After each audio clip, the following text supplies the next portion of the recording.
Tool crib log. Day 2 of 7. They say day 2 is when the new car smell wears off, and you start wondering what you actually signed up for. But hey, not everything's bad. At least I'm starting to figure out where the coffee's at and who's worth talking to. Showed up at the crack of dawn, coffee in one hand, and a bit more of a clue in the other. Pete was already there, of course, sitting in his office door open, like a troll under a bridge, watching Jenkins banging around in the corner. Jenkins. That kid's something else. He was trying to fix a squeaky drawer by banging on it with a hammer. I said, "You know, Jenkins, that's not exactly how it works." He just grins and goes, "It's stuck." I said, "Yeah, no shit. That's what happens when you treat it like a nail, bud." Anyway, before I can even finish my coffee, old man Gus wanders in. Gus is just like a fixture around here. Nobody really knows for sure what he's supposed to be doing, but he's always around with a story or some half-baked advice. He's got a limp, a toolbox that's held together with duct tape, and a permanent grin like he's in on some joke the rest of us missed. "Morning, boys," he says, shuffling in. "You know, back in my day, we'd fix squeaky things with bacon grease. Worked like a charm."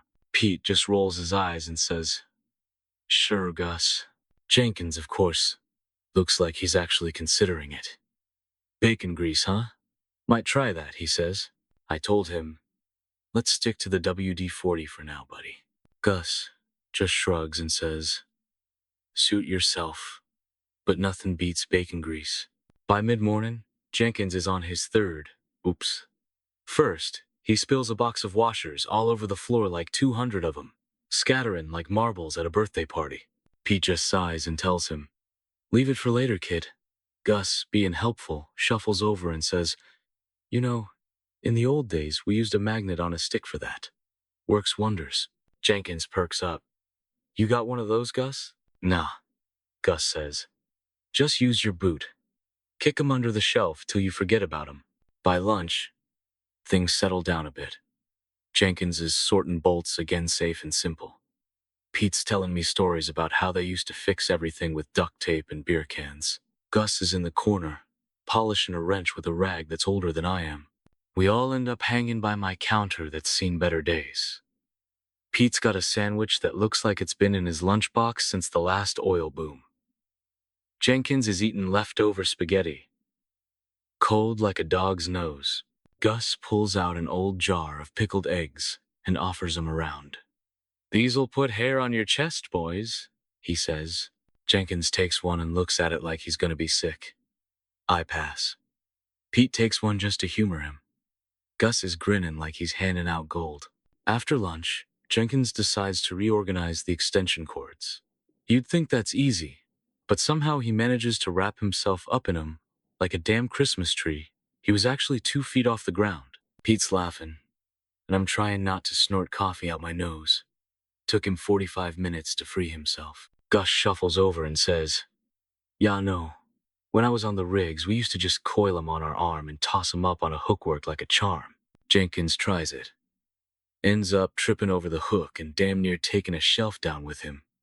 Gus just pats him on the shoulder. "You'll get the hang of it, kid." Meanwhile, Gus is wandering around with a can of WD-40, spraying it on stuff that don't even need it. He's muttering stuff like, "Prevention's the key, boys. WD-40 and elbow grease'll save you a world of trouble." Mid-afternoon, Jenkins jams the vise shut so tight, I'm pretty sure it's permanent.